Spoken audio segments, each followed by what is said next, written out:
My father forced me to marry his friend's son, who is a cheater and also a woman beater. So my father and his friend made a promise to each other that their children are going to get married. So when I was little, my father gave birth to me and the man gave birth to a son. And they promised that we were going to be, married to each other. They practically betrothed us when we were still kids. My father has been singing this to my ears since I was in secondary school, that I have a husband. He has already told me that there's a man I want to marry. Whatever I want to do in life, any boyfriend I want to do, I shouldn't take anybody serious. I shouldn't bring any other man to him for introduction, that I already have a boyfriend. So I grew up with this mindset that there is a husband waiting for me somewhere. So when I got into the university, my father introduced me to this guy for the first time. Him and his father, they traveled to our city and they came to see us. And that was the first day we met each other. He's very, very handsome, I won't even lie. So they were telling us that this is your wife, this is your husband. They have already promised you to each other. People should start getting to know each other now, because after you graduate and get a job, there's nothing you are waiting for. You want grandkids and all of that. So we were just laughing because he was actually looking good and I'm a beautiful lady as well. So I was in 200 level at that point, and then we exchanged numbers, we started chatting and all of that. So we were doing online relationship because the guy was in another city, he was in school, I was in school. Though he was almost graduating at that point. But when we were chatting, the whole vibe was just on and off.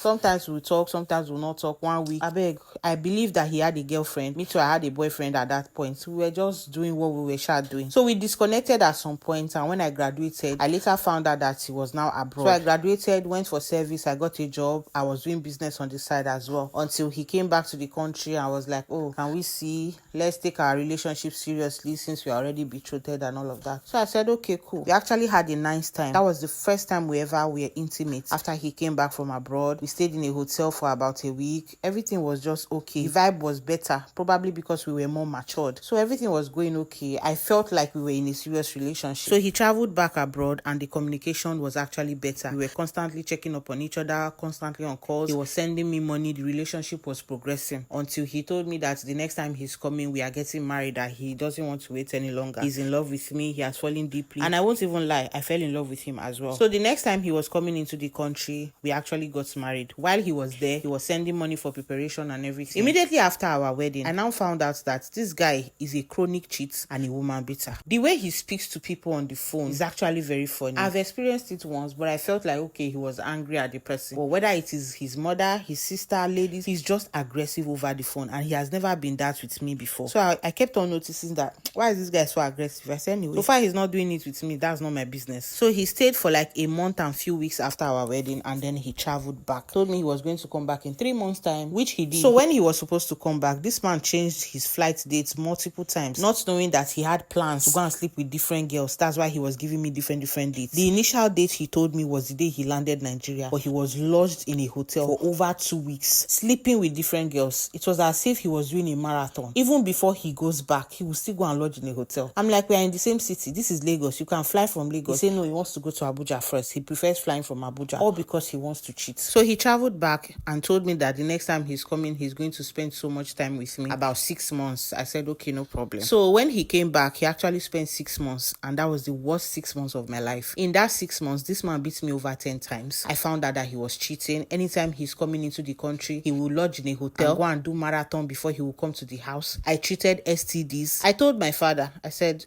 this guy that you have been promising me is a good guy from a good family. I told my dad that this guy has been beating me, or he has been doing all sorts to me. The only luck I had is that my father stood with me, and he was pissed off and was angry at his friend. Why will your son ever lay hands on my daughter? What's the meaning of that nonsense? So they held a meeting. They were apologizing. I said, I cannot. It was in that meeting I told everybody that this guy has raised his hands on me more than 10 times. I started showing them pictures and videos of bruises on my body. My father said, never. I'm not going back to that marriage. He was crying on that day. I've never seen my father cry in my entire life. My father cried. He said he made a very terrible mistake. He thought that that guy was from a good home. He was properly trained. He didn't know that he was going to lay hands on his daughter, and he was regretting the whole thing. I was happy that my father supported me. I thought maybe they were going to be stern and say, no, I must stay in that marriage. But my father supported me, and that was the end of it. I am now in a better relationship, and this new man I am dating is nothing like my ex. And I pray that if I should get married again, I will get it right this time. I will never stay in an abusive marriage. Never. That can never be me.